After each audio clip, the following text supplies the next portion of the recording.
Here we go. Hey everybody, I am Melissa Spalding. I am a licensed clinical mental health counselor, and today on the Famdemic page, I am hosting this class on stress management hacks. So, hey Helen, I see you on there. It's so good to see you. So, stress management hacks, want to sort of give you guys an introduction as to how I got to this point as a licensed therapist of teaching these stress management techniques and making sure that you guys can walk away with them today. And if you're interested, I definitely want you to hop on with questions that you might have about any of the tips, tricks, or hacks that I'm sharing with you today about stress management. One of the things that I learned early on in my life is that I was really bad at managing stress. What I typically see in my counseling practice is that when life gets hard, people tend to go one of two extremes. They either get really good at being good and having it together all the time. That was me. Or they get really good at being bad and they kind of say, to heck with it, nothing's working out, I'm just going to let loose and watch things fall. Like, you want to see me fail, I'll show you fail. Neither one of those really work. And I see comments in the chat. I'm going to have to get used to yeah, all or nothing, right? The all or nothing, absolutely. So learning how to effectively manage my stress became really super important. And it also became important that I have ways to manage stress that were really easy to access. So about 2 years ago, I opened my private practice, Guided Wellness, here in Utah. I don't know how many of you guys are in Utah. If you have your camera on, you can wave, hi, I'm in Utah. I found that I was teaching the same 5 stress management skills again and again and again, and they were the ones that I was using in my own life. So what I like about the skills that I'm going to share with you guys today is that they are sort of the foundation of stress management, which is really important, and I'm going to come back to why in a second. And the second reason I love them is because they're easy to access. If you have a smartphone or a computer, you can get these skills in seconds. That doesn't mean they work in seconds. They do sometimes take practice, but you can have access to the skills in seconds. And that's really important, especially if you are someone that struggles with anxiety or panic attacks. You want to have those tools super quick. Android as well as iPhone. Someone is questioning kind of how can you access these things. Anything that has internet. If you have internet, that's all you need. I'm going to talk you through some apps, some YouTube videos, some podcasts. Those are the kinds of things that my clients and I have found most effective in terms of having insight. So hopefully, let's see, high CP usage is affecting the meeting quality. Hopefully we'll have good camera and good audio throughout this, but bear with us. One of the reasons it's really important to have a solid foundation of stress management skills is that, I'm gonna get on a soapbox for a second, so bear with me, you guys. Society is going to try to tell you and sell you how you should be doing self-care. It's going to sound things like, go get your hair cut, go get your nails done, try hot yoga, are you spinning? Everyone's spinning. Watch this on Netflix. Don't watch this on Netflix. There's 1,000, it's like becoming a parent all over again, right? Everybody has an opinion about what you should be doing for self-care and stress management. So I want to sort of dismiss all of those really wonderful options just for 15 minutes today and come back to basics and talk about mental relaxation and clarity and physical relaxation. Okay? So at the end of this post, or at the end of this video, I'm going to post a link where you guys can shoot me your email, super easy, email and first name, and I'm going to send you my master list of these 5 things. So you don't have to write them down, you don't have to try to remember them, okay? Just give me your email, click on the link, I'll put it in there. So one of the first things that I want to talk to you guys about is guided visualizations, guided meditations versus mindfulness. So a lot of people that come into my office, they say, oh no, meditation is not for me. I tried it and my brain goes left and then right, and I'm thinking about my grocery list and what time I have to pick up the kids, and I can't meditate, right? That's okay. That's okay. So there's other options. Something that people often don't think about is guided meditation or guided visualization. A guided visualization is similar to listening to a story. Oftentimes you have headphones in, or you have your computer or your iPhone playing. I say iPhone, but when I say iPhone, I just mean a smartphone, a phone with internet that you have access to, okay? And it's something that you listen to, and it's going to direct you to think of a maybe beautiful scenery, beautiful image. It might ask you to think of a successful experience that you've had. That's what I do a lot with clients. They might ask you to think of, you know, a person or moment that you are grateful for. And so a guided meditation is exactly what it sounds like. It's going to guide you step by step through what you want to be focusing your mind on. So if you're live on the video right now, I want you to type in the chat, what is something that when you bring it to mind, it kind of makes you go, ah, right? Like your stress just kind of instantly comes down. Something that I think of is when I was in college, I did a semester serving in bunnies. I love it. Bunnies, absolutely. When I was in college, I did a semester abroad in Vietnam. And in the morning when the sun would come up, all the older women would come out on the sidewalk and they would do Tai Chi right downtown in the middle of the city. It was, everybody did fitness in the morning. It was really cool. And so I have this amazing image of being out on this balcony and the sun coming up and these older women doing Tai Chi and the street vendors coming out. And it just makes me kind of lose myself in that moment. And I stopped thinking about, you know, my kid's baby doll that's cluttering up the kitchen table and his sippy cup and, you know, all of the mess that's surrounding me right now. So a guided meditation helps you clear your mind and focus on something else. Mindfulness, on the other hand, is about being in this moment and being present with what is right here. So sometimes mindfulness is just closing your eyes and saying, I am mindful of my shoulders being tight right through here. I'm aware that my hands are cold. I'm aware that my back is pressed into the plastic chair.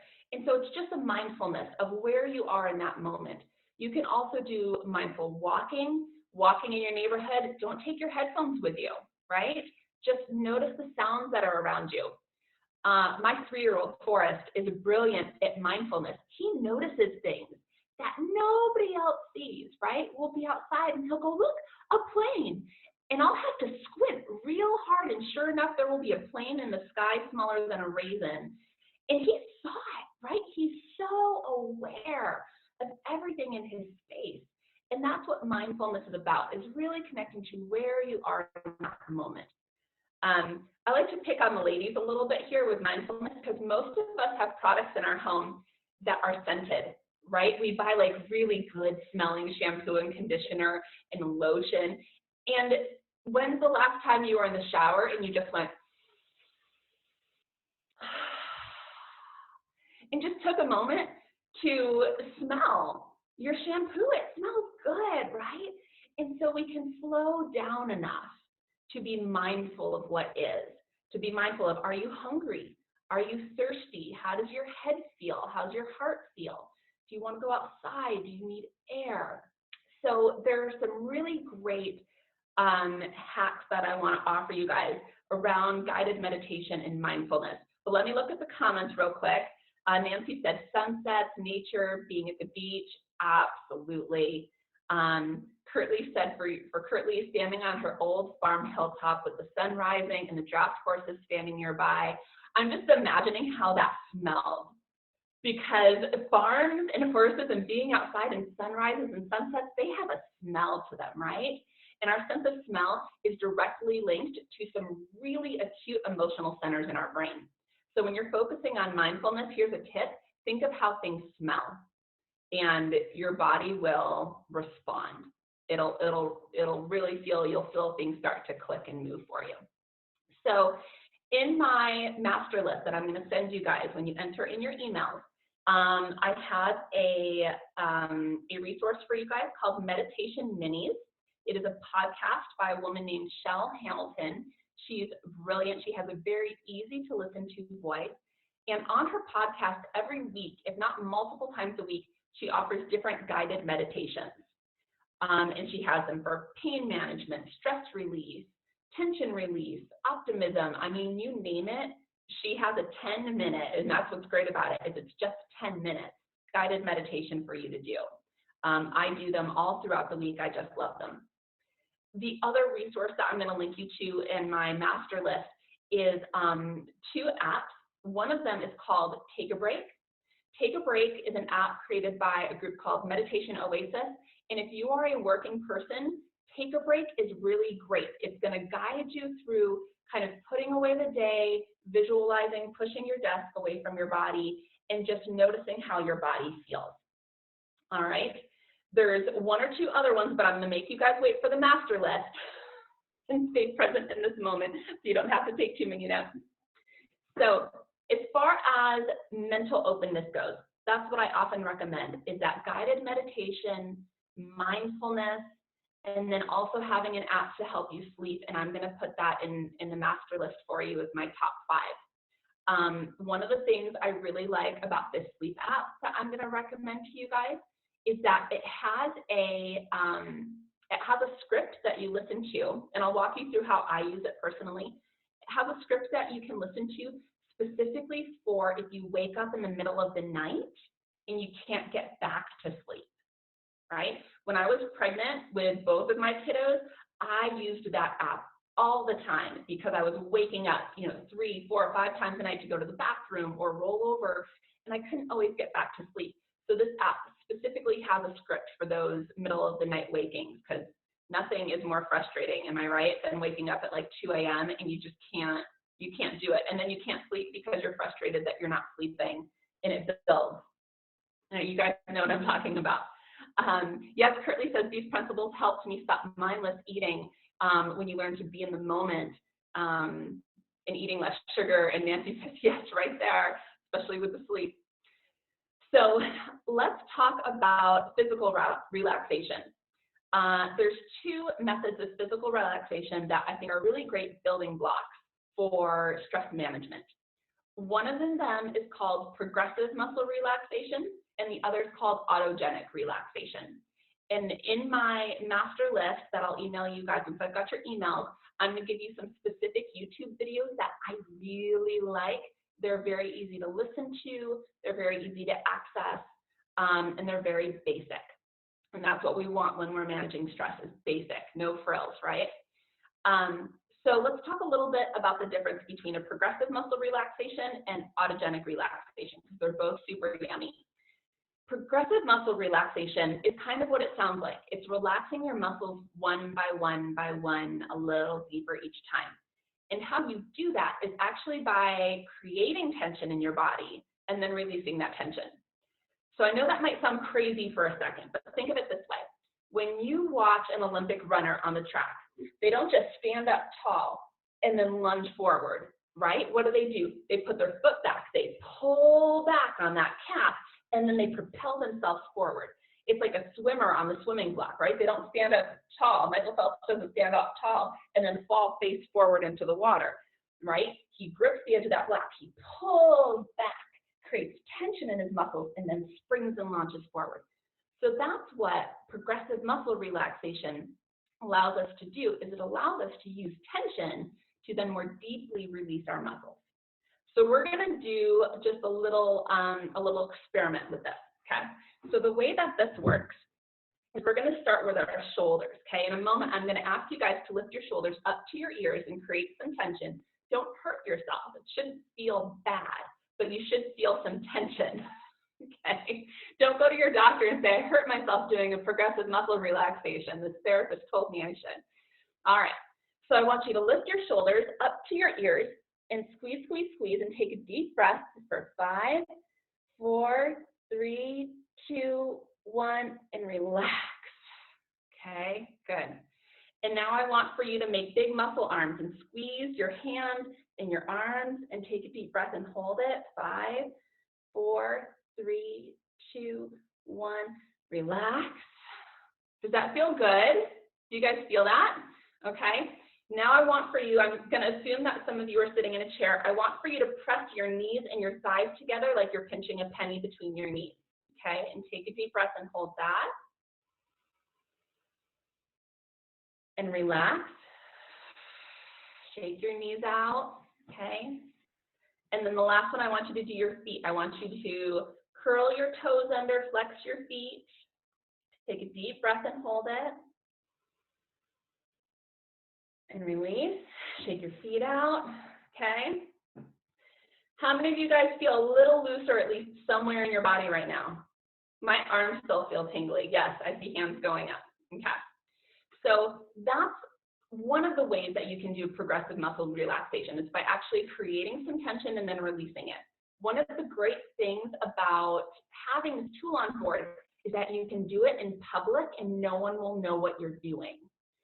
So if you get in the grocery store and you start feeling anxious or tense, you can, if this pen right here is the bar on the grocery cart, you can grip the grocery cart and just take a deep breath. And then relax and drop your hands and shake it out. And no one's going to know what you're doing. I have a lot of clients that do this in their business meetings. They'll sit there just like pressing their knees together and then releasing and shaking their legs out and doing that throughout the meeting to help them get through tense moments. This is also really fun to do with kids.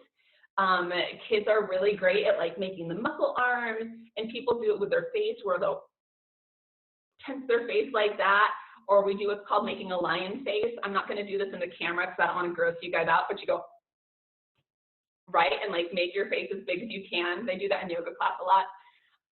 And so kids have a lot of fun with this. If you have kids, it's a great skill to teach them how to tense their body and then release and shake it out like a noodle. Okay, grandkids really like it too. So the other method that I teach for physical relaxation is autogenic relaxation. It's a really fancy name that tends to scare people off, but it's very simple. Autogenic relaxation, what I love about it is that oftentimes it relies on rhythm and repetition to induce a relaxed state. And the reason why that's important is because our brains love predictability. They thrive on predictability. Nothing is more relaxing than a sense of safety. And when do we feel safe? When we know what the heck is going to happen, right? And so when we have a rhythm and repetition in any kind of stress management tool, it's going to assist us, right? If any of you guys go to a yoga class, one of the things you might notice enjoying about the yoga class is that it's like the same intro each time, right? We're going to do a breathing exercise, then we're going to do a sun salutation, then we move into standing postures. Or even things like if you attend a church, right? You walk into church and you know what's going to happen. There's going to be a song, there's going to be a welcome, there's going to be a scripture. You know, our bodies and our brains like that. And so autogenic muscle relaxation uses that to its advantage to help you deeply relax your muscles. So when I'm having a really bad week or a really tense day, this is the one that I go to most often. So the way that it works is, I'm not going to take you guys through a whole long one right now because you can do it in 5 minutes, but you can also take a half hour to do it. But the way that it works is that if you're sitting in your chair right now and you were to close your eyes and take a deep breath, so we're all going to do this together, if you can, out through your mouth if you're able. And I want for you to just bring your attention to your feet on the floor.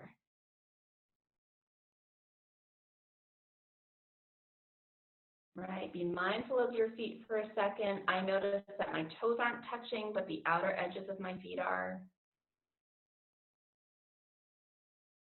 And I want for you to kind of repeat quietly in your own mind to yourself these words. My toes are relaxing. My toes are relaxing. My toes are completely relaxed. Take a deep breath and say to yourself, my arches are relaxing. My arches are relaxing. My arches are completely relaxed. Take a deep breath. My ankles are relaxing. My ankles are relaxing. My ankles are completely relaxed. My feet are completely relaxed. take a moment to notice your feet, notice your calves, notice your knees, and just take one more deep breath. Let it out. Okay, open your eyes, come back into the room or the video. How many of you guys noticed your feet feeling differently with those suggestions? Yeah? Okay. How many of you guys noticed that your calves started to loosen or warm up? Did your calves feel any different? Maybe it's because I do this so often, but my calves, as you start to do this, here's the great thing, you guys, about bodies and minds is that they condition. And what I mean by that is as you practice these things, they will begin to happen automatically. So when I do this, I notice that even by the time I do my feet, my calves are already starting to relax, even though I haven't said my calves are relaxing, my calves are relaxing, my calves are completely relaxed. And so as you do this, you'll notice it becomes almost like a full body massage because you will work your way from your feet, up your calves, up your thighs, up to your glutes, your abdomen, your back, your shoulders, arms, hands, neck, scalp, face, tongue, jaw, the whole kit and caboodle. And so it's a really great way to slow down and deeply relax those muscles. And so in my master list, I've got a link for you guys to a YouTube video that will walk you through that so that you can put your headphones in. And a lot of my clients really enjoy falling asleep this way. Oftentimes they'll tell me that they can't remember ever getting higher than their hips, that by the time they get to their hips, they've fallen asleep, which is great because clearly if that's happening, they need sleep. But it's really a wonderful thing to do, especially middle in the day if you're able to take a lunch break. You can do it in your car, recline the seat back, you know, hook it up to your car speaker or do it on your iPhone, and really listen to it anywhere. I'm shameless about doing relaxation. I'll do relaxation anywhere with anyone, anytime. There's never a bad time for it. So to kind of sum things up, yes, and there are guided meditations for this too. There's a lot of really good resources out there. So on this master list, and as you guys move forward, what I'm hoping that you'll take away from this video is you've got options for getting back to basics. A lot of us have lost in this moment in time access to the ways that we used to cope. Going out to get a coffee, seeing a girlfriend, going to a church service, going to our favorite parks, or even hiking trails that they're closing now. And so it's really sort of a time and a call to action to bring things back to basics. So the 5 things that we talked about today is we've got guided visualizations, right, or guided meditations. We've got mindfulness, and I've got a podcast and 2 apps for you guys around mindfulness. One of them is specifically for sleep because you need to be getting really good sleep. And then the other one is the autogenic relaxation that we just did and the progressive relaxation. That's the one where we tensed and we released, okay?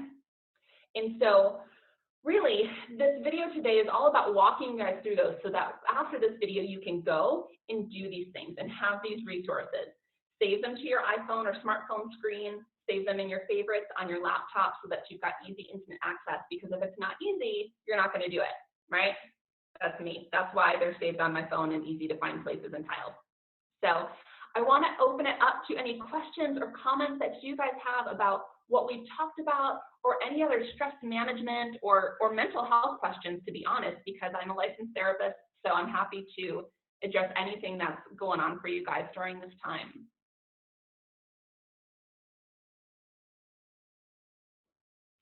You guys are like, we're totally stress-free after this. Send us the list. We want to get started. What do you say to people who, like, they have a lot of stress, but no matter what technique they do, it's just still there? Like, at what point are you like, yeah, what do you say to that after that? Yeah, so what I say to that is that stress management is a practice. We can't spot treat our stress, just like we can't spot, you know, a lot of people feeling like, I want to lose weight in my hips. And it's like, sorry, like you can do exercises for your hips, but you don't get to choose where the weight comes off, right? Stress management is the same. Just because you did a stress management tool doesn't mean like your stress is going to be zapped and it zapped the exact stress that you wanted it to get to. So what I encourage people to do is to build a a toolbox of tools that they can use so that they can become attuned to what works for them when, you know, based on their time, their location, what kind of stress it is, and to really have a practice of it. You know, so getting in the habit of doing something every night before bed or in the morning when you wake up, or say, okay, this week I'm going to do, you know, the meditation Oasis app that Melissa suggested while I'm at work, you know, after I've had my lunch. And so really thinking about where in their life they can build it in, because if you do it once, you might feel good for 5 minutes, but then your stress is going to creep back. And so you need something to do on a regular basis. Yeah. Preventative stress management. Yes, absolutely. That's what we're talking about. Good question. Thanks, Curtly. Any other questions or thoughts about what's worked for you guys or not worked for you guys?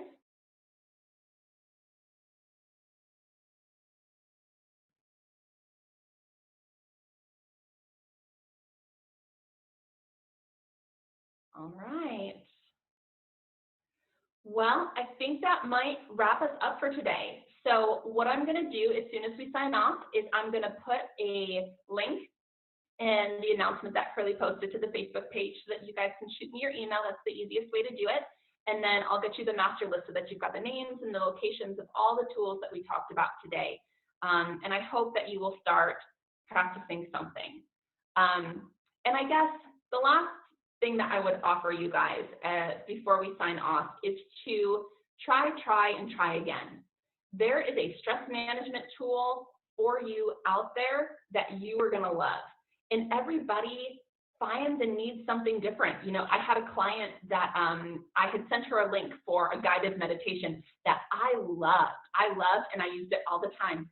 And she came back and she said, oh, I couldn't stand that guided meditation that you sent me, but I started clicking on other links in that video and I found a guy that does a Lord of the Rings guided visualization, and he's got this really amazing British accent, and he's done like a course of like 6 different Lord of the Rings guided visualizations for stress management. I was like, that's amazing. Personally, I would never listen to that. I would never ever. I have no interest. It's right up there with Star Wars. I can't say that I've watched like a single Star Wars movie ever. I know about those little teddy bear guys that like run around in the forest. Wookiees, something like that. It's not my jam. Everybody needs something different. Some people really like meditations that focus on chakras and energy and visualizing things coming from their core and flowers blossoming on the crowns of their head. That's great if that's what you're into. There are guided meditations out there based on scriptures. If you're religious, there are guided meditations out there just focusing on eating your favorite food. There really is something out there for everyone. So if you look on this list and you're like, oh, I hate this, great. You figured something out. You figured out something that doesn't work for you, and now you're one step closer to clicking on another link to the next guided meditation that you might love. So don't stop if these don't work for you. Just keep going. Just keep walking down that path, because you will find something that works for you. Yes, exactly. It's Ewoks. Ewoks, thank you for correcting me. It's all about figuring out the things for you. Absolutely, Curtly. So I hope this has been helpful for you guys.